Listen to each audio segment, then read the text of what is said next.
আজকের দুপুরের লাঞ্চে কি কি ছিল চলুন দেখে নিই। প্রথমেই ছিল ডিম ভুনা। ডিম ভুনা আমার অনেক পছন্দের একটি খাবার।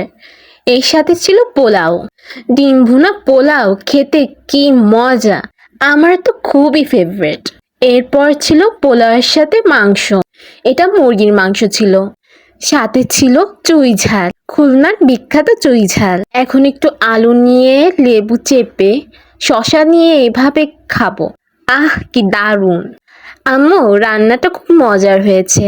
পোলাও দিয়ে এভাবে মেখে খেতে আমার খুব দারুণ লাগে। এখন মাংসের এক টুকরো ভেঙে এর মধ্যে লেবু চেপে পেঁয়াজ দিয়ে একসাথে খেতে অমৃত অমৃত, বলার কোনো ভাষা নেই আমার আর। আমার আম্মুর রান্না বরাবরই অনেক মজার হয়, আজকে যেন আর একটু বেশি মজার হয়েছে।